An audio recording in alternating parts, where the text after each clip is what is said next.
Before we get started with all the topics, and there's a lot of interesting stuff. I just told you before, you're one of the guests where it's like really hard to like pick one topic with just so many. Give the viewers and the listeners some background. Maybe they haven't seen your videos. Maybe they haven't seen the first episode that we did. A background of like who you are and why you're excited about Bitcoin.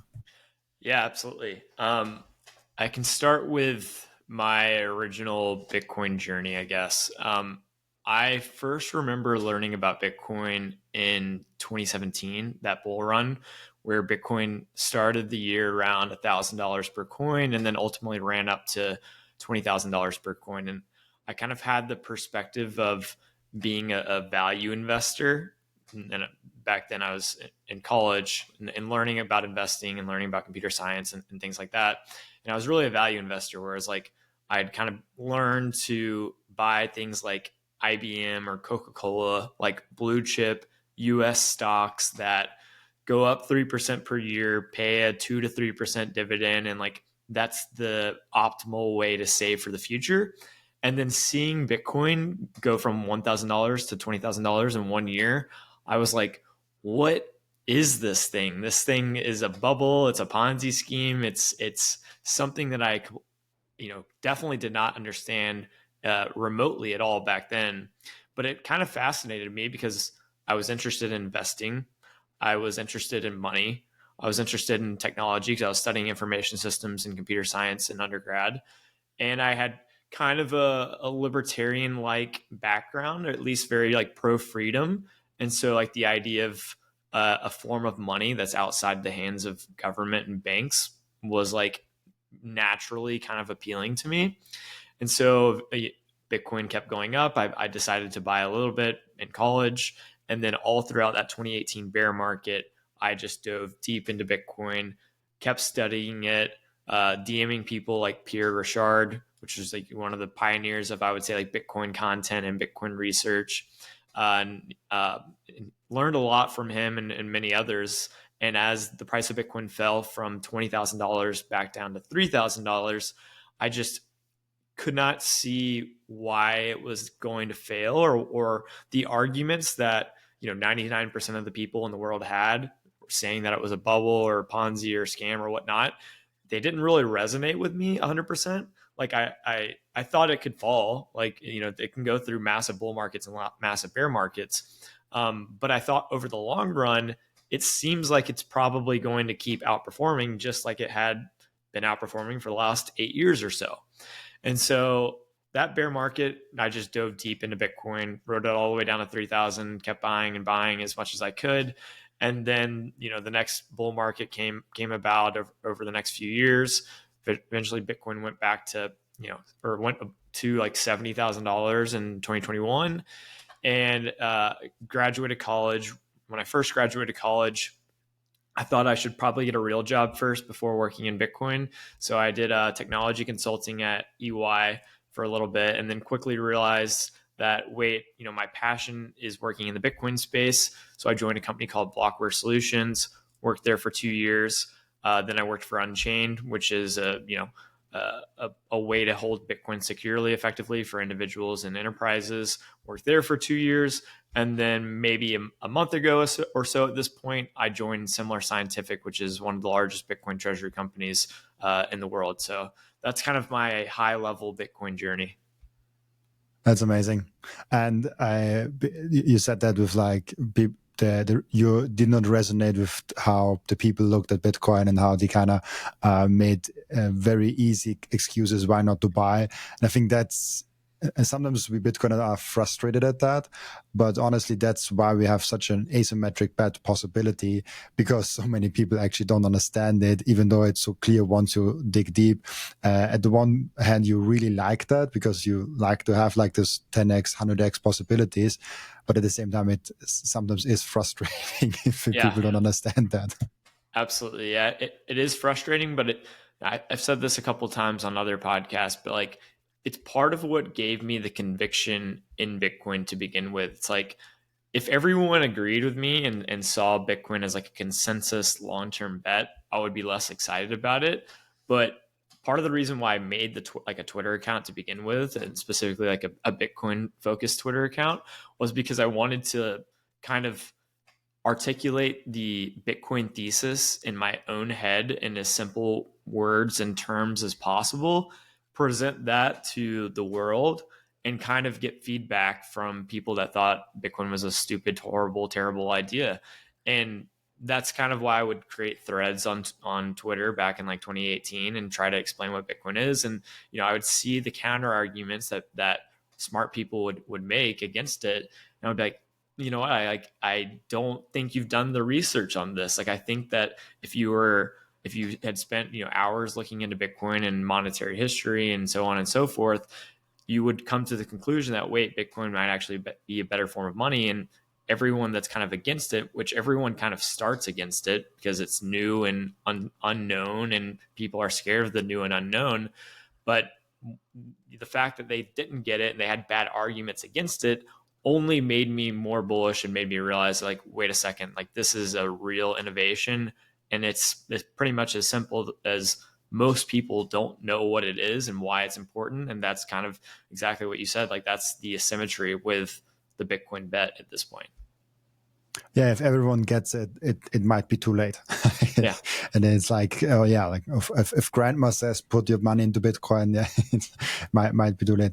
And you said it, you also now with Summer Scientific. I'm curious on two things, like why the shift to Semler, and also like what kind of responsibilities and what are you kind of doing there? Yeah, absolutely. Yeah, for me, leaving, when I look back at Unchained, I think Unchained is one of the best Bitcoin companies in the world. They have a very true core Bitcoin ethos that they are trying to maintain, like the idea of using Bitcoin as a sovereign asset that you hold the keys to, and you can hold it without counterparty risk, but doing so in a safe, secure manner. So you don't just have like one key controlling a lot of Bitcoin stuck at your house, which I don't, may not be the best idea if it's a lot of Bitcoin. And so like Unchained as it's just a great Bitcoin company overall. So leaving Unchained was like a very sad and very tough decision for me. However, Similar Scientific just it seems like such a great opportunity that I was like, okay, I have to take this role, because I see like what's happening in traditional financial markets. And like Michael Saylor had this slide recently where he showed that like 97% of institutional capital can't buy Bitcoin directly. They have to buy equity and credit. And I think of Bitcoin treasury companies out there really just creating a product, issuing securities that meet that market demand of people that want Bitcoin powered exposure, but they can't buy Bitcoin directly. And so I think that that's one of the core reasons why Bitcoin treasury companies are taking off the way they have over the last 12 months, is because institutional capital is starting to want Bitcoin. It's very early, but they're starting to want Bitcoin. And one of the easiest ways, or one of the only ways that they can get exposure to Bitcoin, is via Bitcoin treasury companies like Similar Scientific. So yeah, my role at Similar Scientific is director of Bitcoin strategy, which basically just means I'm trying to figure out how we can buy as much Bitcoin as we possibly can and increase our BTC yield over time, which means increasing Bitcoin per share over time, whether that's through equity, through convertible debt, through preferreds, through operating cash flow from our healthcare business, or other potential means that we might pursue in the future. That's kind of a lot of my day-to-day work.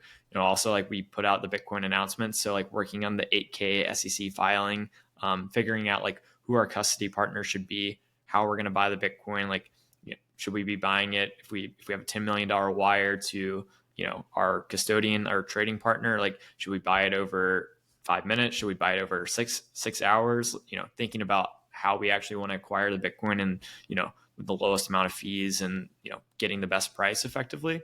So that's kind of a few things that I've been working on. And then on top of that, just continuing to educate the Bitcoin community in the world on like why Bitcoin is important to begin with. I think, like, speaking with Eric, before I joined, he was very supportive of me, continuing to make videos, continuing to go on external podcasts like yours, continuing to host my own Bitcoin podcast. And so I think that that's good for Similar. And I also think it's good for Bitcoin and good for the world, is because I think, Bitcoin works today. doesn't have to really change much for it to be a $20 trillion asset or even maybe a $200 trillion asset. It's really just helping the world understand the information asymmetry that we've kind of just talked about, and helping more people grasp why Bitcoin is important and why they should have it in our portfolio. So it's kind of a combination of, core Bitcoin strategy at Similar Scientific, and then also just furthering, Bitcoin education and Bitcoin adoption, and helping, and also helping people understand like what we're doing at Similar Scientific, and communicating to, the world and our investors, like what our strategy is, why it's important, and why anyone should really care about Bitcoin and Similar to begin with. I want to just mark that down. I hope I don't forget it, because I really want to talk with you also about personal branding and the role that companies see now with future employees having actually videos online, actually explaining things, content, being independent authors, and kind of what those things really have advantages for companies to have them. But first, I want to stick, because it's super interesting for me. But like most people might not find it that interesting, especially when you listen to Bitcoin podcast. One thing that I'm super interested in is also this Bitcoin per share. I started out as a stock investor, and there was always one thing that was super important: the earnings per share. That was like the one thing of like people were obsessed with, like that one metric. Of course, there's like a lot of other things that you have to look for if you invest in a publicly traded company, but earnings per share was always like the main thing. Is Bitcoin per share maybe like a future thing, where if we live in a Bitcoin world, or we're coming closer to that, or maybe even in the transition already, where Bitcoin per share is the one true kind of metric where you can measure a company's growth and a company's kind of like how well they're doing? Yeah, it's a really good question. I mean, you think about, whenever all of these companies have been doing their Bitcoin announcements, whether that's Strategy or Similar Scientific, the main things are: we acquired, 200 Bitcoin, and we generated a BTC yield of 30%, which is basically the change in Bitcoin per share over a certain period of time. And then now we hold, 5,000 Bitcoin or whatever it is for each individual company. So it's one of like the key metrics that is talked about every time one of these companies does make an announcement. And the way I've thought about it, at least currently, because I definitely think it will evolve over time as to how we think about it. But the way I currently think about it is like, as an investor, I hold Bitcoin on, my personal balance sheet, spot Bitcoin with, no trusted counterparty. If I invest my money into something else, I typically would want it to outperform Bitcoin. I want, the company itself to be able to accumulate more Bitcoin over time. Otherwise, why would I invest my money, my Bitcoin, if I should just hold Bitcoin? I don't want to turn one Bitcoin into zero point 0.9 Bitcoin, just like I wouldn't want to turn $1 into 90 cents. If Bitcoin is the better money, then Bitcoin is kind of the hurdle rate for investing capital. And so I think like right now, the clear arbitrage kind of opportunity is like, all the companies in the world right now are so focused on generating like actual profits and actual cash flow, which is great. And like, that's, critically important. And that's going to exist forever. But we live in a world where like our money is broken. And so those assets are like, whether it's real estate, stocks, fixed income, things that generate cash flow, have been bid up to levels that are ridiculously high. And so, people will make the argument, okay, well, now there's an embedded monetary premium in each of those asset classes because they've been bid up way too high. And so the cash flows that those are generating are kind of overvalued. And a lot of that excess monetary premium is getting sucked into Bitcoin. And that's why Bitcoin is, and during this monetization phase, outperforming basically everything else. And so Bitcoin treasury companies are saying like, okay, we want to accumulate more Bitcoin per share, and we kind of want to use the existing financial system to do so. And so that could be as simple as issuing common equity at a premium to the Bitcoin on the balance sheet, buying Bitcoin with that equity that they issued, and then the Bitcoin per share increases. So now each shareholder or each share has more Bitcoin, increase in Bitcoin per share, and that's what Saylor has called and other companies call BTC yield. And I think that's super important. The other way that Bitcoin treasury companies generate BTC yield is by issuing intelligent leverage, right? Borrowing money via either convertible notes historically or preferred equity.